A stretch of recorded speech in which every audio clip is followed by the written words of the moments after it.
evening, my friend, and welcome. You are listening to a guided sleep story. My name is Ochit, and tonight it is my quiet privilege to be the gentle voice that accompanies you as you drift toward peaceful sleep. Before we begin the story, take a slow, deep breath in and gently breathe out. Allow your body to soften. Let the weight of the day slowly melt away. As the story ends later, the soft sounds and calming music will continue to play, staying with you a little longer as you rest. If you would like the video to stop automatically, you can set a sleep timer in your YouTube settings. And for the most uninterrupted experience, you may also wish to turn off autoplay. If you find comfort here, I would truly appreciate your support by subscribing to the channel and leaving a gentle thumbs up. Now, settle in, get comfortable, and allow yourself to relax. I wish you a peaceful rest and a beautiful night's sleep. There is a train that runs only at night. You will not find it in any schedule, printed on any paper, or listed on any screen. But if you have been carrying something heavy for a long time, a tiredness that goes deeper than sleep, a weight that has settled somewhere behind your eyes or between your shoulders, then sometimes, on a quiet evening when the world has finally gone still, you will hear it. A low, distant sound, like a hum under everything. A rhythm that has always been there, just beneath the noise of your ordinary days. And if you follow that sound, you will find the station. It is not a grand station. It is the kind of place that feels familiar the moment you step into it, though you cannot say exactly why. The ceilings are high and warm. The lighting is the color of honey, not bright, not harsh, just soft and golden, the way light used to fall through your kitchen window on slow Sunday mornings when you were young and time still moved gently. The benches are worn smooth from years of use, and they hold the shapes of everyone who has ever sat on them and breathed out slowly and let something go. There is no hurrying here. No announcements crackling urgently overhead, no crowds pressing against you, just the quiet and the warmth and the faint smell of something like cedar and old books and the memory of rain on warm pavement. You sit down on one of those worn benches, and for the first time in what feels like a very long time, you are not late for anything. Her name was Claire, and she had been tired for so long. She had almost forgotten what the other thing felt like. Not sick tired, not sad tired. Just the kind of tired that builds up slowly over months and years without you noticing. The way dust settles on the tops of picture frames.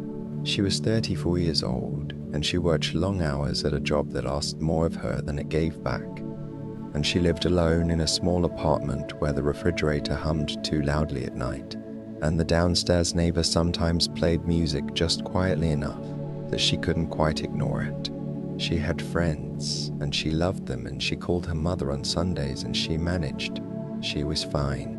Everyone told her she seemed fine, and she nodded and agreed because she was fine, mostly, in the way that a phone at 11% battery is fine. Still working, still lit up, just running a little low and very aware of it.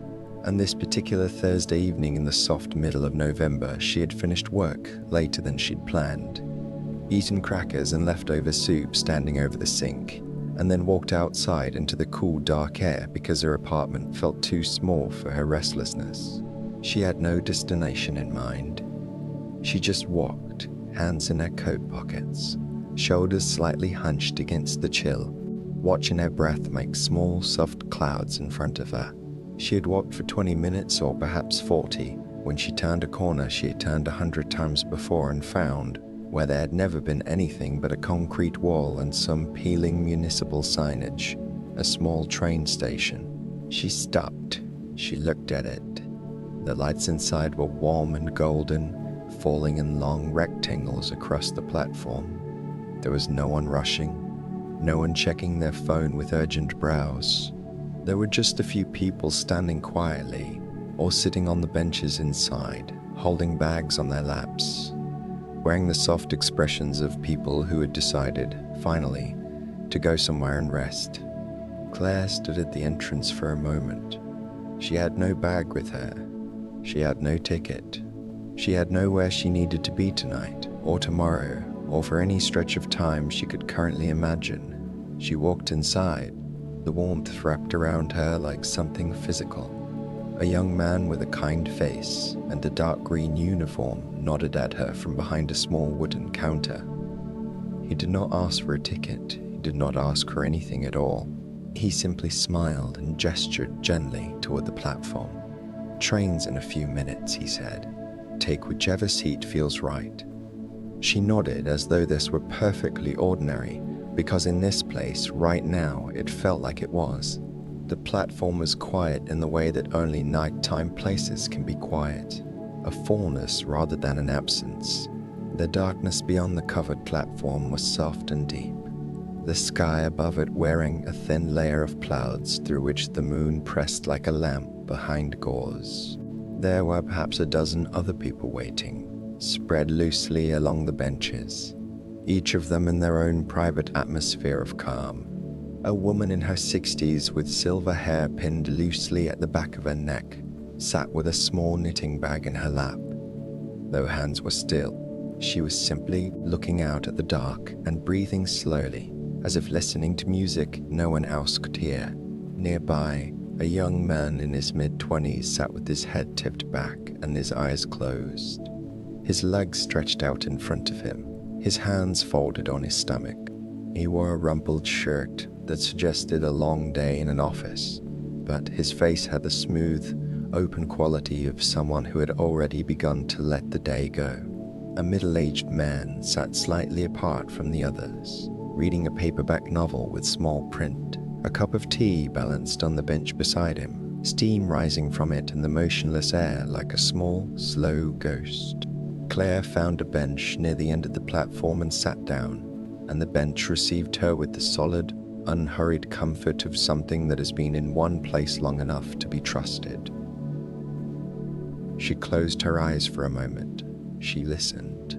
From far away, growing slowly closer, she heard it, the low rolling sound of the train coming. Not rushing, not thundering, just approaching, the way night itself approaches, gradually, inevitably, without alarm. A rhythm like breathing, like a heart that has found its pace. A sound that said, "I am coming, and there is time, and everything is going to be all right." When she opened her eyes, the train was gliding into the station. It was older than she expected. Not old in a broken way, but old in the way that certain things are better for their age. The cars were a deep navy blue in the low light, with warm golden windows that glowed as it slid past her, each one a small lit world. It moved so slowly and so smoothly that she felt no wind, only the faintest stirring of the air, like the sigh of someone settling into a comfortable chair. It stopped without a jolt. The doors opened with a soft exhale. Inside, the train was beautiful in the quietest possible way.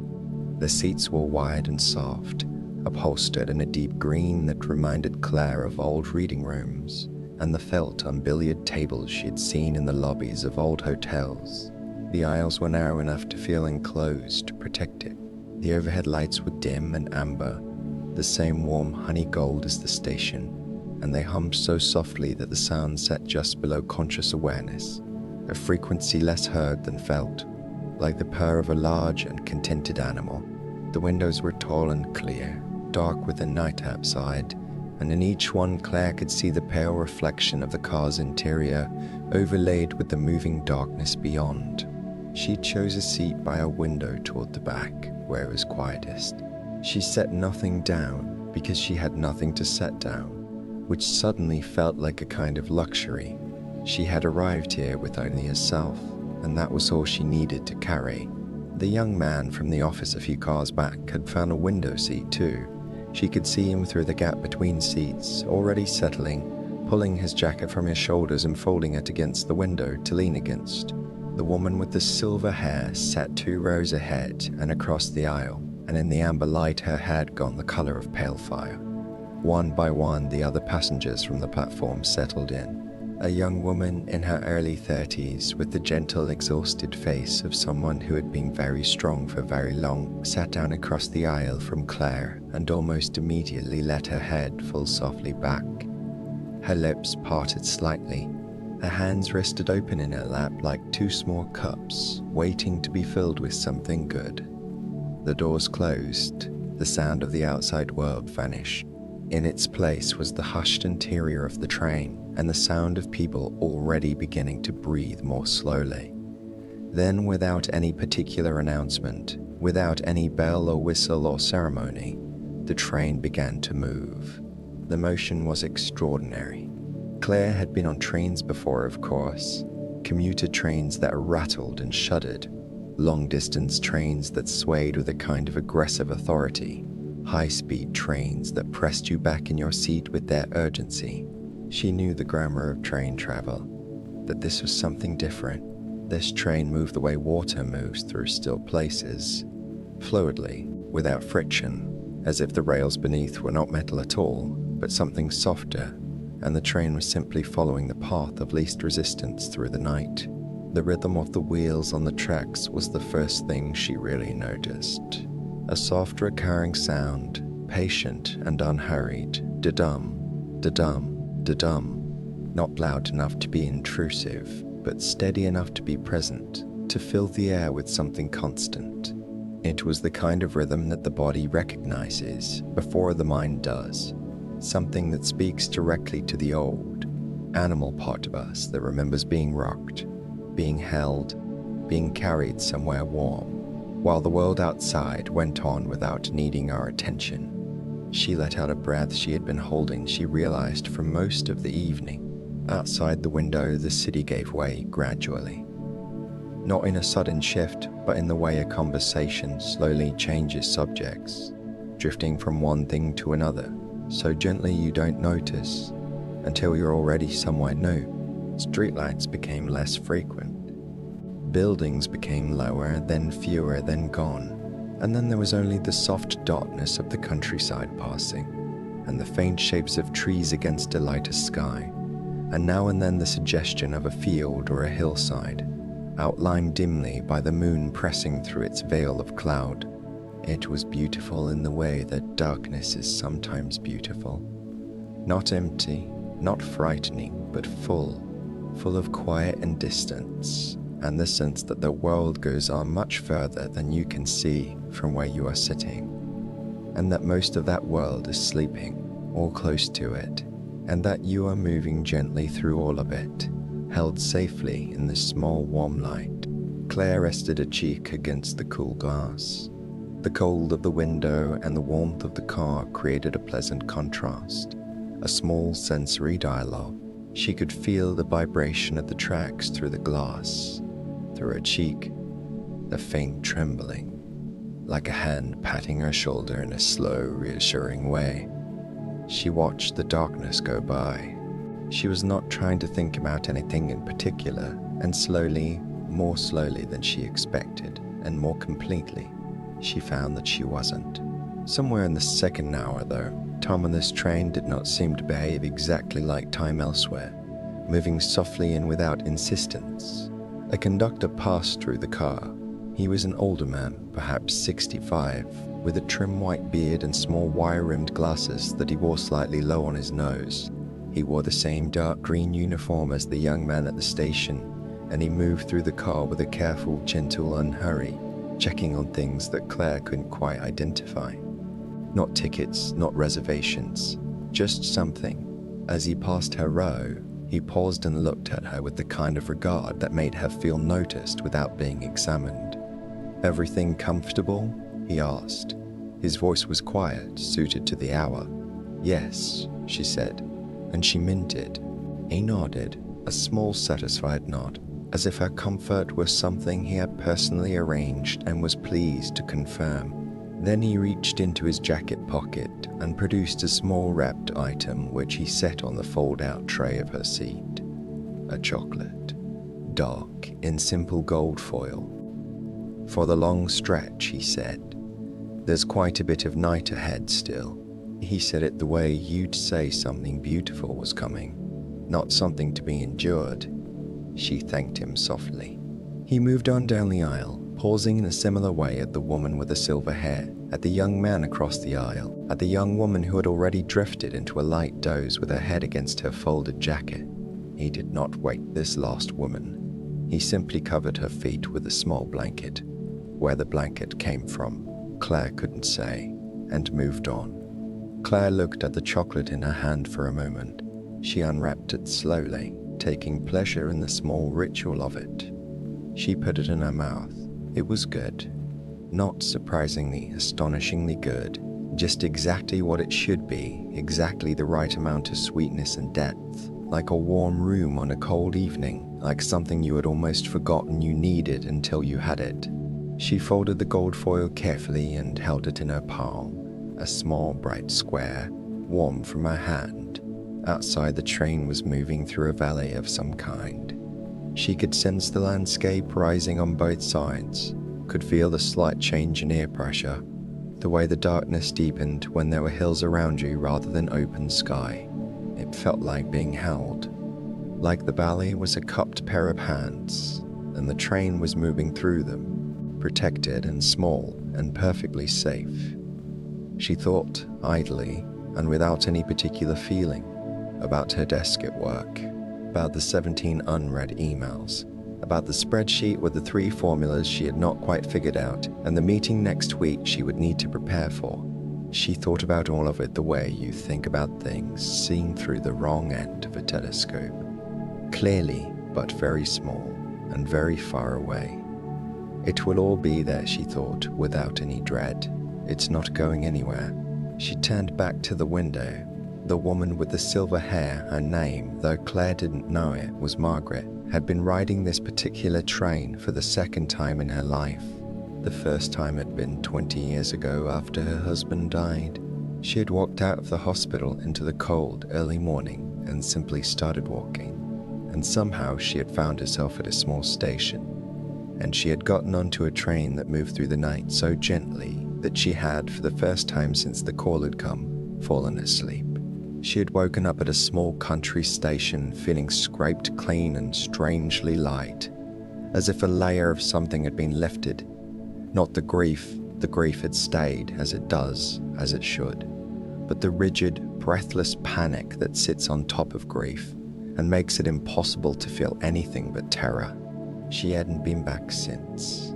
She had lived 20 years, raised 2 children who were now grown and scattered, worked in a library for 15 of those years, grown vegetables in a small garden, learned to make bread, made and kept a handful of deep, uncomplicated friendships. She had been, overall, a person who had found her way. But recently, and she could not have told you exactly when recently had begun, she had felt the tiredness coming back, not the grief tiredness of before, just the ordinary human tiredness of someone who had been paying attention for a very long time without a break, who had listened to people, cared for people, stayed late and shown up early, and never quite allowed herself the luxury of sitting still and having nothing to attend to. So when she had heard the sound, that low, distant rhythm, like a pulse under the air, she had closed her eyes and smiled because she recognized it. Now she sat with her hands folded on her knitting bag, watching the dark landscape moving past, and she was allowing herself the deeply unfamiliar pleasure of wanting nothing, of having nothing she was supposed to do right now, in this moment on this train, moving through the soft November dark. She was just a person on a train, breathing slowly, watching the shadowed trees slide past the window, feeling the gentle rock of the car, listening to the lovely patient sound of the wheels. Da-dum, da-dum, da-dum, da-dum. Somewhere further up the train, someone had brought a thermos. The smell of tea drifted back through the car. Not any particular fancy tea, just good simple black tea, warm and slightly tannic, the smell of mornings and comfort and someone who had thought to bring something warm to share. It reached to Margaret's row and she breathed it in and closed her eyes. And the smell and the motion and the amber light wove together into something that wasn't quite a memory and wasn't quite a feeling, but was somewhere between the two, the way that certain simple things carry everything. She opened her eyes, and outside the window the clouds had thinned, and she could see stars. Not many, just a scattering, pale and far, the way stars look in November when the air is cold and clean. But they were there, steady and quiet above the moving train, and she watched them for a while with the easy, grateful attention of someone who knows she is looking at something worth looking at. She thought of her husband, not with the raw pain of early grief and not with the bittersweet ache of the middle years, but with something softer now, a warmth, a presence like a hand on the back of a chair. She thought of the way he used to make coffee in the mornings, unhurried and thoughtful, as if making coffee were a thing worth doing well. She thought of the sound of his laugh, which had always been a little too loud for quiet rooms and absolutely right for every room it was ever in. She smiled. She did not press the smile down or qualify it. She just let it be there.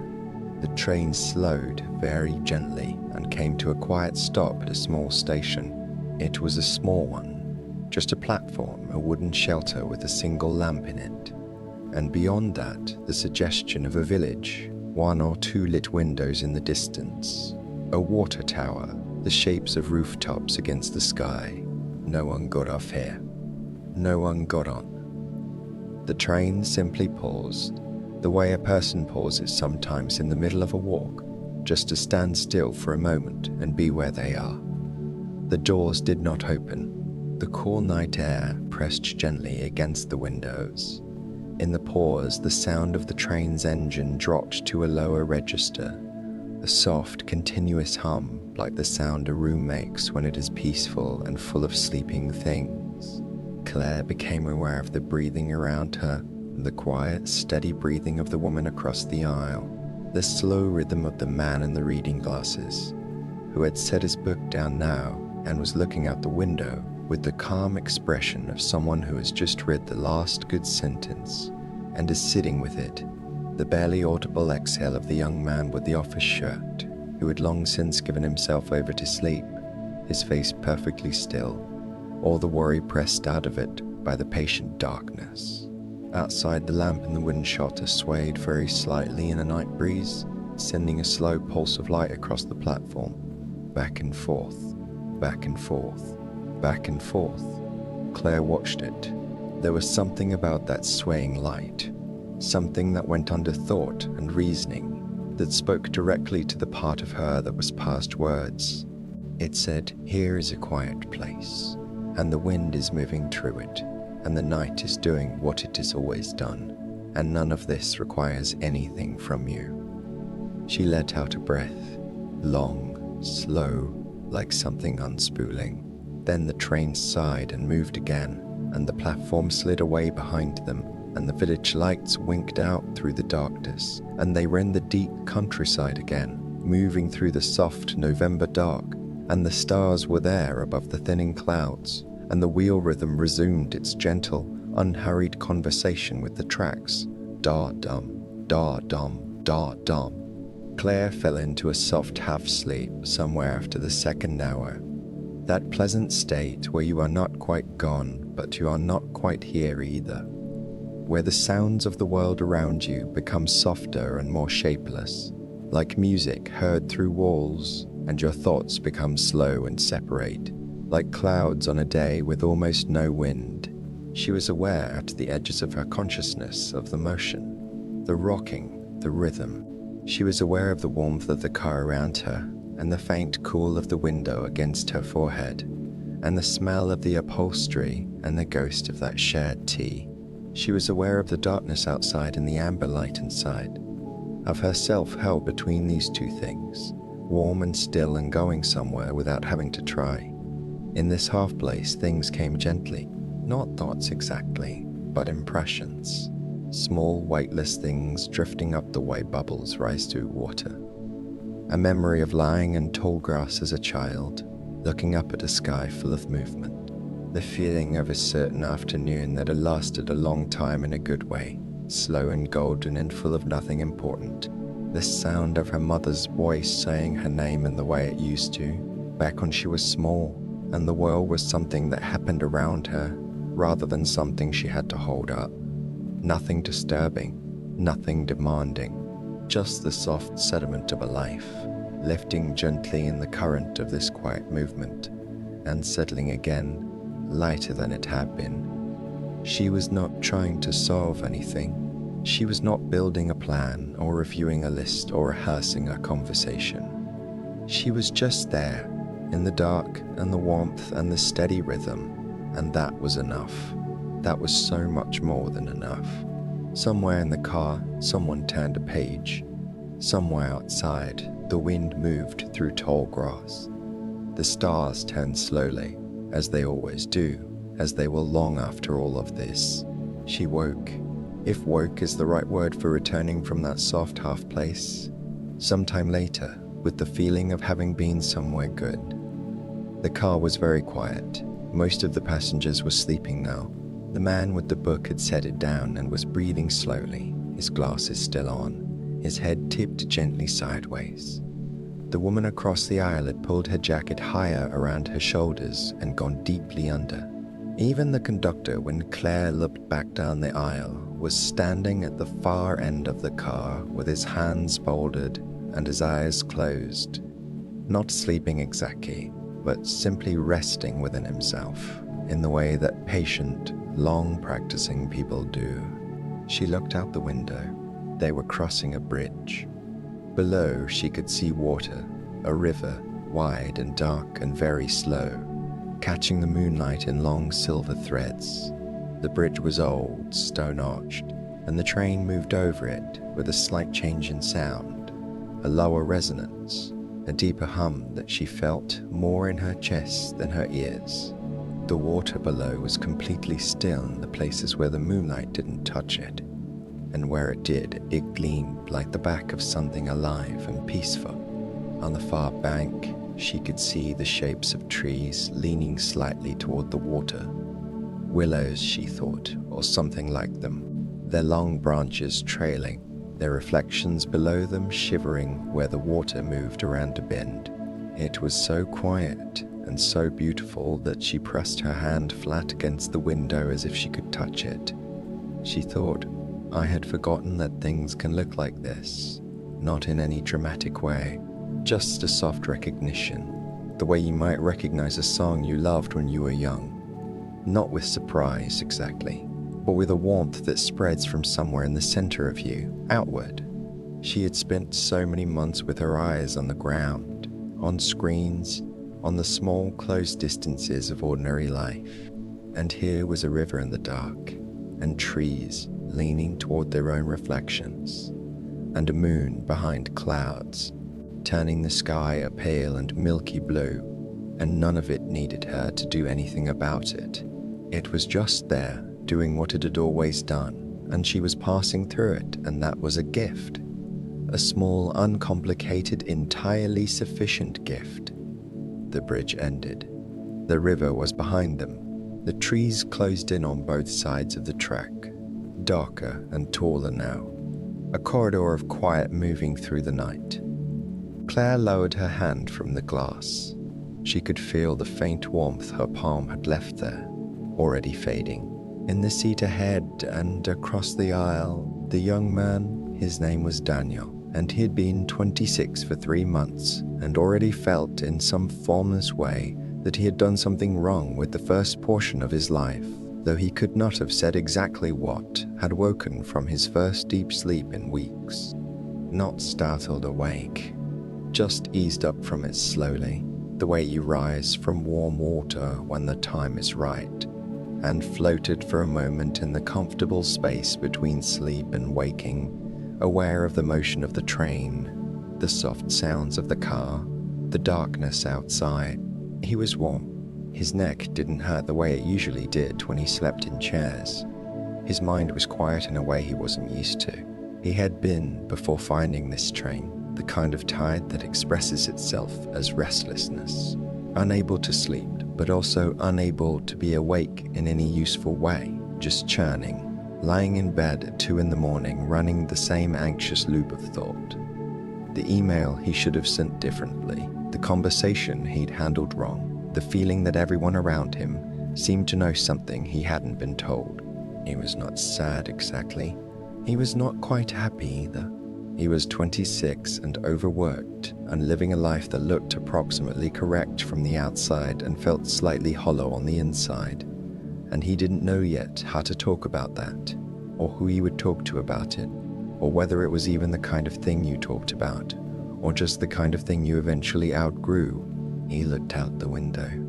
The trees had opened up and they were crossing a wide plain now, a flat expanse of farmland in the dark. The fields plowed into long, low furrows that caught the moonlight and showed themselves in pale, parallel lines, stretching away to the horizon.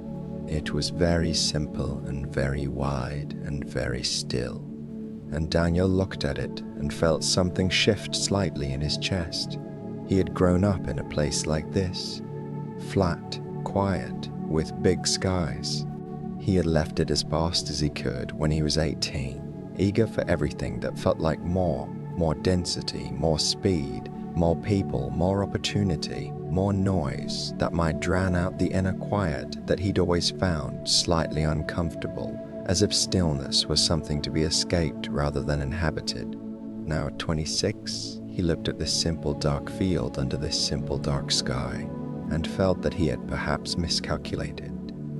Not regretted, not exactly. Just reconsidered. He thought, there is nothing wrong with quiet. The thought surprised him with its simplicity. He settled deeper into his seat, pulling his jacket higher around his shoulders, and he watched the fields go by, the long pale furrows, the far flatness of the horizon, and slowly, without planning to, without trying to, he let himself be from the place he came from. Just for a moment, just this one slow, dark, passing moment on a train in the middle of the night. It was enough, more than enough. He closed his eyes again. Outside, the plane went on, and the stars above it were very clear. The train passed through another small station, this one even tinier than the last, just a platform and a single yellow lamp, and the name of the place on a painted wooden sign that Claire couldn't quite read as they went slowly past. A cat sat on the edge of the platform, a large tabby, entirely untroubled by the passing train, watching it go with the serene composure of something that has nothing it needs to do. Claire smiled at the cat through the window. The cat watched the train go and then looked away, back at the night, back at whatever private matter it had been attending to before the train arrived. She thought, yes, that's exactly right. There was tea now. She hadn't noticed the conductor bringing it, but there was a small white cup on a fold-out tray, and it was warm when she wrapped her hands around it. It smelled of chamomile and something else. Something sweet and almost herbal, like linden flowers, or dried lavender, or something she couldn't quite name, but that belonged to summer evenings and open windows and the end of long, full days. She sipped it carefully. It tasted like the sound the train made, warm and low and patient and exactly what she needed. She sipped it slowly, looking out at the dark. The trees had come back. They were in a forest now, close growing, the trunks sliding past in quick dark verticals, the branches overhead making a ceiling through which the stars appeared and disappeared in a slow blink. It felt like being rocked through a tunnel of living things, all of them asleep, all of them breathing slowly and doing the work that trees do at night, taking in the dark and making it part of themselves.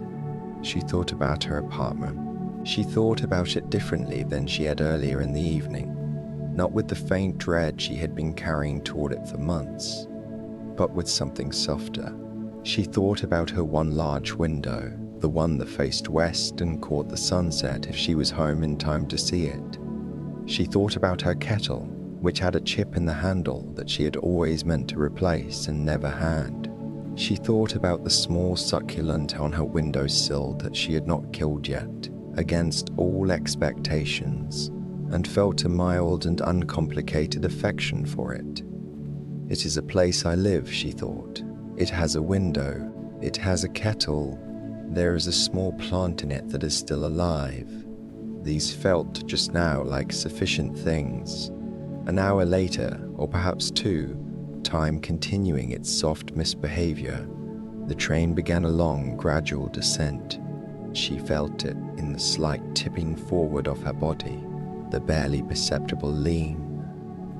The engine's hum changed register again, lower and steadier, the way a voice drops when it is saying something true. Outside the window, the land opened up. They had come through the forest and out the other side, and now there was a valley spread below them, and far away in the valley there were lights. Not the hard, crowded lights of a city, but the soft, scattered lights of a place where people lived quietly. Small, warm windows in the dark, the amber and white points of street lamps on empty roads, a church steeple catching moonlight on one white side. This sight of it, of those lights, of that quiet human habitation spread below in the dark, did something to Claire that she couldn't quite name. She pressed her hand to the glass again. There was something so deeply consoling about other people's lit windows at night. The simple fact of them. Every one of those small warm lights was a room, and in every room was someone, sleeping or sitting up, reading or worrying or dreaming or lying awake, as she had been lying awake for months.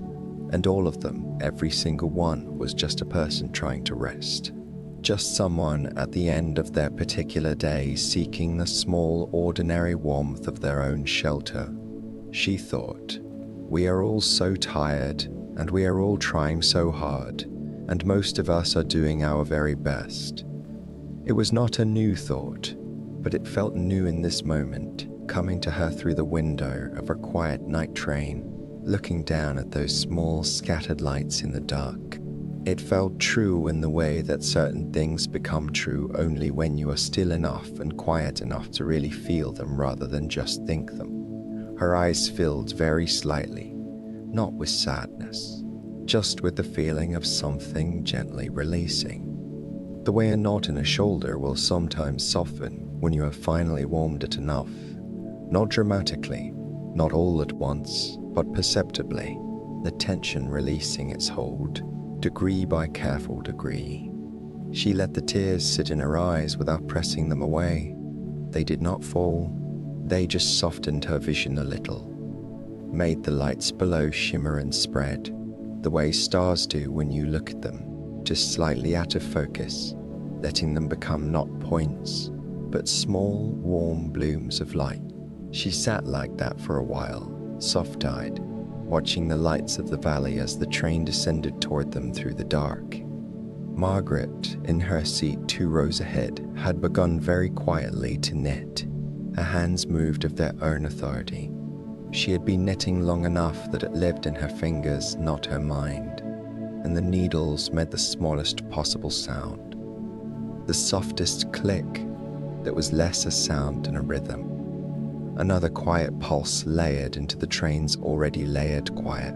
She was making something simple, not a pattern she had to count. Just a slow, even back and forth, the yarn moving in a way that was almost like breath.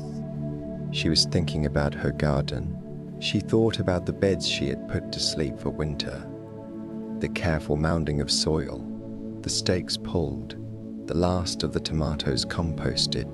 She thought about the bare brown earth and the way it looked right now, in late November, quiet, enclosed and not at all dead, just resting, gathering itself for spring the way all living things gather themselves in the dark, slowly, invisibly, in the patient way that has nothing to prove.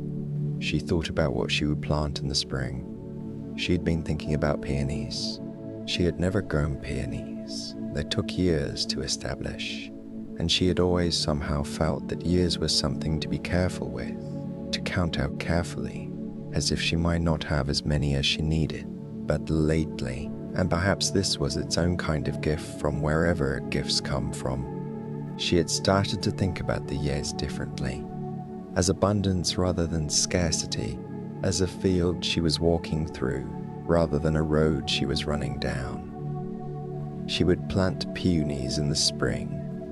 They would take 3 years to really bloom. She would be there for that blooming. She was quite certain of this, and the certainty felt easy and natural, settled in her the way good soil settles around a root.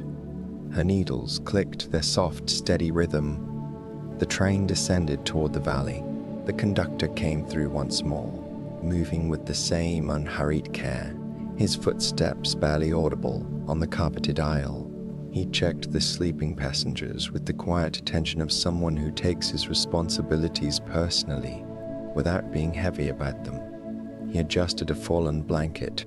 He turned off one overhead light that was slightly too bright and replaced it with the golden ambiance that the rest of the car wore. He paused at Claire's row, saw her sitting quietly with her tea, and nodded at her with an expression that contained, she thought, a great deal. "Getting close," he said. "To where?" she asked, and found she was not afraid of the answer. He considered for a moment, not as if he didn't know, but as if he were choosing the right words for something that didn't translate perfectly into ordinary language. "To where you needed to get to," he said. "It's different for everyone." She thought about that. She looked at her tea, at the small swirl of it when the train curved slightly. "I didn't know I was going anywhere," she said. "I just needed to go somewhere." He smiled. It was the smile of someone who had heard this many times and found it true every time. "That's how it usually works," he said. He moved on. She held her cup and let the train carry her. The valley was around them now. The lights she had seen from above were close. She could see the shapes of houses, the blue dark of roads, a church with its white steeple ghostly in the moonlight, a gas station with a green sign, its parking lot empty and its lights humming their own quiet frequency, a small park with a bandstand dark and still and waiting for some summer Sunday that had not yet arrived. The train moved through all of this slowly, like something that belongs to the night and knows it. No horns, no urgency, just the gentle passage through a sleeping town, the tracks running through it like a river runs through a town, necessarily, naturally, having been there long before anything else. Claire watched the town go by and felt, for the first time in a long time, that she could imagine living in a quiet place like this. Not that she needed to leave her life as it was, not that at all. Just that she could feel through the window of this moving train the specific texture of a slower life and find it not boring or empty but full in its own particular way, the way a field is full, the way a quiet room is full, the way sleep is full when it comes properly, when it is the real and genuine rest and not just the absence of waking. She thought, "I am going to go home and sleep tonight." She thought it with a certainty she had not felt in months. "I'm going to lie down in the dark and listen to whatever the night has to offer and let it all go." The train slowed, not stopping, just easing itself down through its own rhythms, the way the evening eases through its colors toward dark. The dim of the wheels became something softer, more spaced, more deliberate. The engine's hum settled to its lowest, warmest register. The amber lights seemed to dim slightly, as if they too were winding down towards something that was not quite dark, but was the neighbor of it. Daniel had woken again. He seemed to be cycling through sleep and near sleep like the train itself, moving between stations, and was sitting quietly, not looking at his phone, which he hadn't looked at since he'd gotten on the train, he realized. And the realization felt significant, not doing anything in particular, just sitting with his hands in his lap and his eyes on the middle distance, which happened to be the dark window and the sleeping town beyond it. He was thinking about his mother. He hadn't called her in 3 weeks, he realized.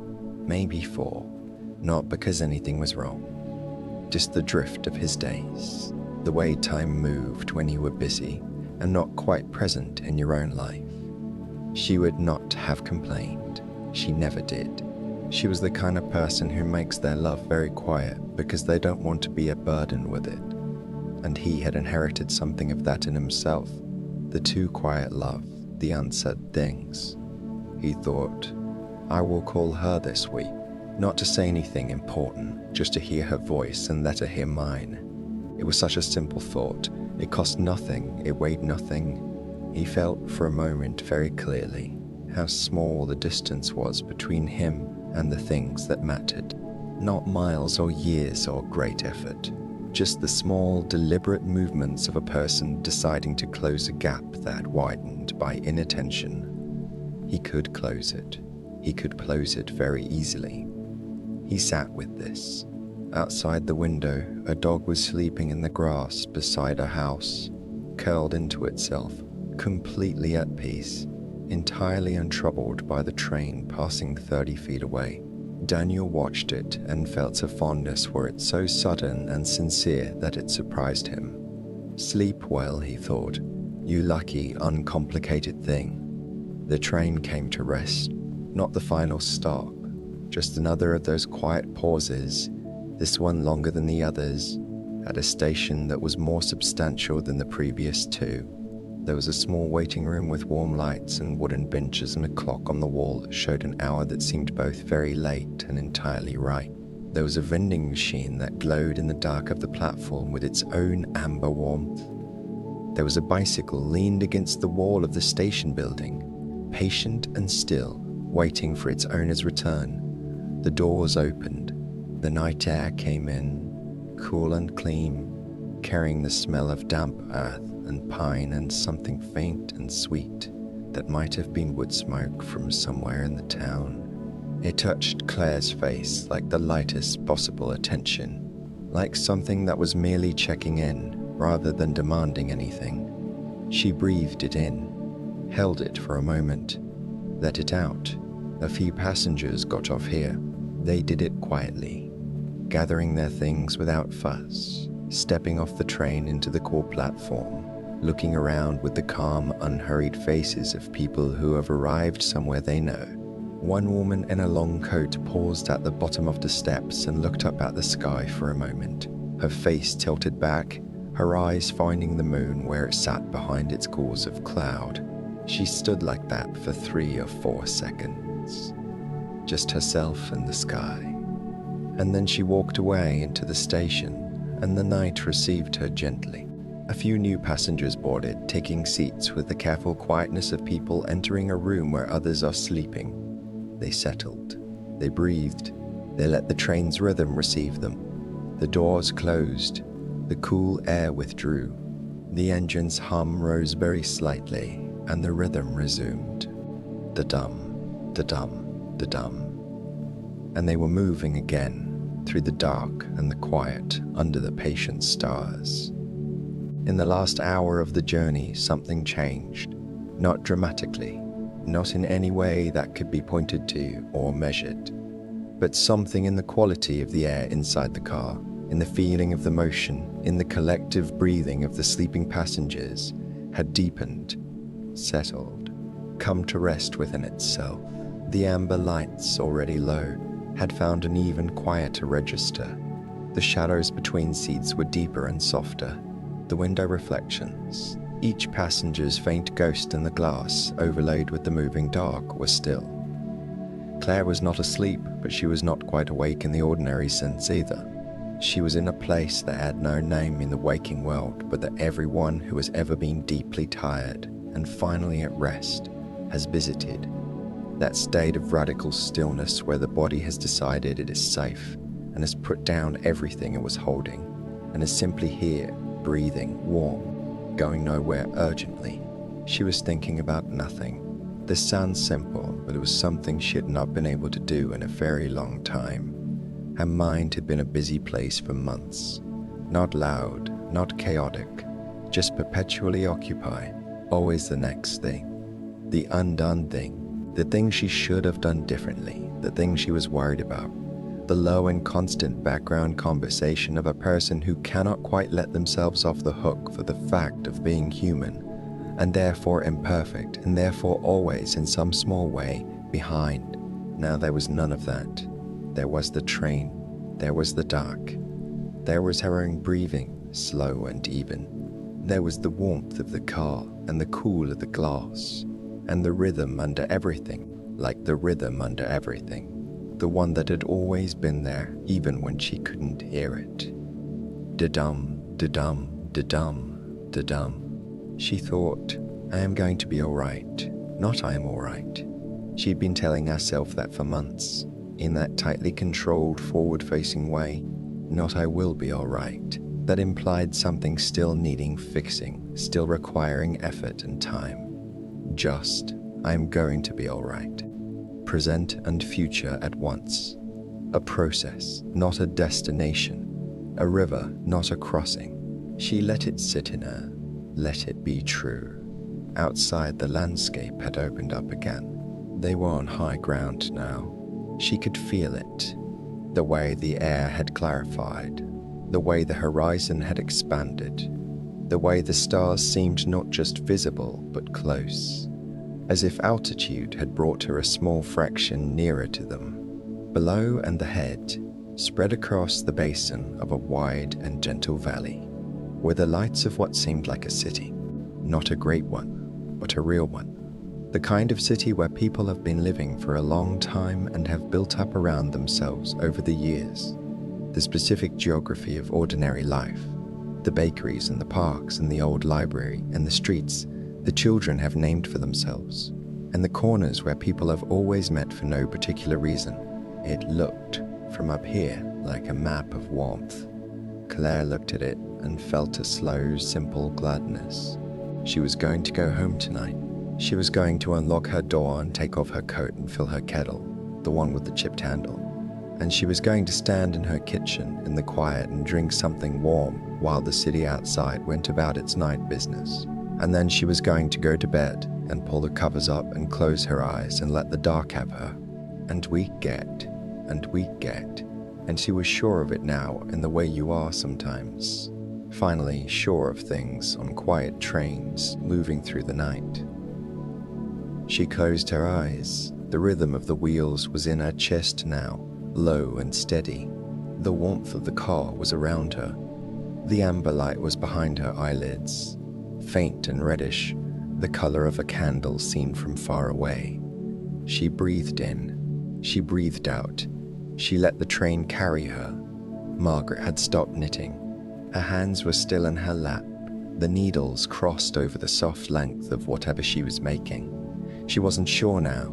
It had become simply itself, a thing of warm yarn and patient hands and quiet hours. Her eyes were almost closed. She was thinking about the peonies.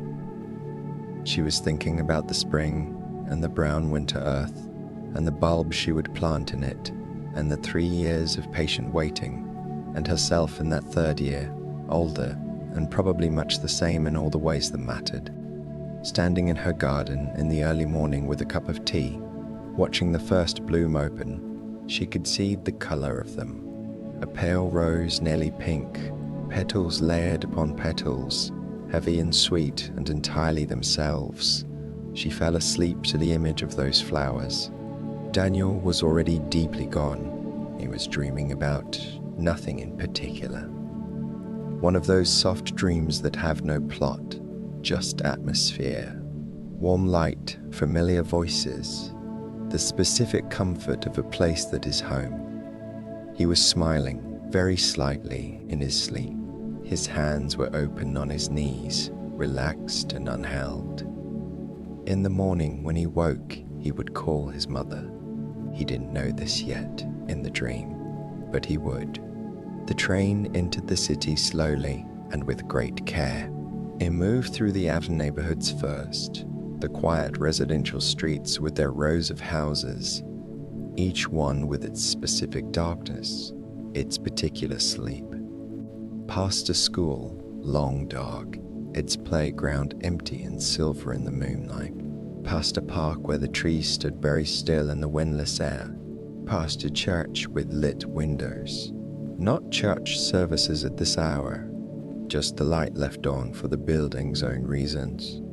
The way some people leave a light on when they go out, Then the neighborhoods thickened, and the streets grew wider, and there were more lights and the occasional passing car and the deep, amber warmth of a city that had turned most of itself down for the night, but not off, never fully off. A city at rest is not a city asleep. It is a city resting one eye open, or one ear against the door, keeping just enough of itself lit and warm for the people moving through it in the dark hours, the nurses and the night bakers, and the people coming off late trains who walk through the quiet streets and feel, perhaps, the strange privilege of a city that has made room for them in its nighttime hours. The train moved through all of this with the same patient rhythm it had maintained for the entire journey. Not faster, not slower, not pressed or pulled, just present and moving and bringing everyone it carried slowly and gently toward where they needed to be. The final station was larger than the others. Not grand, no vaulted ceilings, no marble floors, no echoing announcement halls. Just a warm white space, with wooden floors and high amber-lit windows, and rows of benches that had been sat on by a great many people over a great many years. A cafe was open in the corner, just barely, at this hour, with a young woman behind the counter who was wiping the espresso machine with a cloth and humming something very quietly to herself. The smell of coffee, dark and good, reached the platform before the train had fully stopped. The passengers began very slowly to gather themselves, not rushing. There was no rushing here, not at the end of this particular journey. They moved with the careful grace of people who have been deeply rested, setting things on their laps, stretching gently, looking around with soft eyes and the private expressions of people who have been somewhere good. Claire gathered herself last. She had nothing to gather, of course. She had come with nothing, and she would leave with nothing. And yet she felt different in the most essential way. She felt lighter, not in a dramatic way. She had not solved anything. The job was still there, the emails were still there, the ordinary entanglements and responsibilities of her life were still there, waiting with a patient indifference of things that do not change because you have had a moment of grace. She knew this. She was not naive about it, but she was lighter. There is a difference between a person who is carrying their weight and the person who is being crushed by it, and the difference is not the weight itself but the relationship to it. Whether you are breathing or not, whether you have somewhere in your body the memory of having once put something down and felt the relief of it, even briefly, whether you know in the most cellular way that rest is possible, that the ground will hold you, that there is always somewhere a train that moves slowly through the night, and a seat by a window, and the sound of wheels on tracks, and the stars above and the dark below, and everything carrying on just as it should. She stood. She stepped off the train onto the platform. The night air received her, cool and clean and perfectly itself. She stood for a moment, just standing, feeling the solidity of the platform under her feet, the air around her face, the particular quality of this specific hour and this specific city that was, she realized now, hers, her streets, her neighborhoods, her corner of the wide and continuing world. She looked up. Above the station roof, above the city's ambient glow, there was a strip of sky, narrow but clear, and in it, against the deep blue black of very late, there were stars. Not many, just a handful. The ones bright enough to hold their own against the city light. She looked to them for a long moment. Then she walked out of the station and into the night, and the city received her gently, as it always had, as it always would. When she got home, walking through streets that felt softer than usual, through air that felt cleaned of something, she unlocked her door and stood for a moment in a small hallway. The refrigerator hummed in the kitchen. She listened to it, the sound that had driven her out of this apartment on too many nights, too loud and too close and too much. She listened to it now, and found it not unbearable but ordinary, just a machine keeping things cold, doing its unexciting but reliable job. a small and constant thing in her quiet home. She went to the kitchen. She filled the kettle, the one with the chipped handle. She turned it on and stood in the warm square of kitchen light while it heated, and she looked at her small succulent on the windowsill, its thick little leaves, its cheerful persistence. "You're still alive," she said to it quietly. It said nothing back, but it seemed to take the observation in the spirit it was intended. She made her tea. She stood with it at the window for a while, looking out at the city at night, at the windows across the way where most lights were off, but a few were still warmly on. Other people in their own kitchens, their own late hours, their own quiet versions of the same particular moment. She thought of the train. She thought of the slow rhythm of the wheels, the amber light, the gentle passage through the dark. She thought of Margaret with her knitting and her still hands and her face turned toward the stars. She thought of Daniel in his deep smiling sleep. She thought of the woman who had stood in the platform and looked up at the moon before walking away into a night. All of them tonight had been carried somewhere. She drank her tea, then she washed the cup and set it on the drying rack, the one small ceramic cup. And she turned off the kitchen light and walked to her bedroom and pulled back the covers and lay down. The city outside was quiet. The refrigerator hummed its distant, ordinary hum. The small sounds of the night pressed gently at the windows. A faraway siren fading, the soft passage of a car on a wet street, the wind in the trees at the end of the block. She pulled the covers up to her chin. She closed her eyes. In the darkness behind her eyelids, she could still feel it, very faintly, like the memory of motion. Da-dum, da-dum, da-dum, da-dum. The rhythm of the train, still in her body, still carrying her somewhere warm and quiet, still moving through the soft and patient night. She breathed in. She breathed out. She let herself be carried, somewhere in the city, or perhaps on the edge of it, or perhaps somewhere between where you are and where you are going. The night train moves on. It is always moving. It passes through the dark fields and the sleeping towns and the still rivers full of moonlight. It moves through the forests and the valleys and the high, clear places where the stars are close. It carries its quiet passengers through the hours that the waking world has given over to darkness, through the long and patient middle of the night, through all the soft geography between what you have been carrying and where you can finally set it down. The rhythm of the wheels is very quiet now. Dun-dum, dun-dum, dun-dum. The lights in the car are very low, just that faint amber warmth, just enough to tell you where you are, just enough to say you are here, you are safe. There's nothing you need to do right now except this. Except breathe. Except let the motion carry you. Except feel the warmth and the dark and the steady, patient rhythm of something that has been moving through the night since long before you boarded, and will go on moving long after you arrive, carrying whoever needs to be carried through whatever particular dark they have found themselves in, toward whatever quiet and necessary rest awaits them at the far end of the journey. Let your hands relax. Let your shoulders soften. Let the weight of the day release, degree by gentle degree, into the waiting dark. The train knows the way. You don't have to navigate. You don't have to watch for your stop. You don't have to hold anything. The conductor has been doing this for many years, and he is very good at it, and the tracks know where they go, and the night is long and soft and entirely willing to hold you for as long as you need. There is nothing left to do tonight.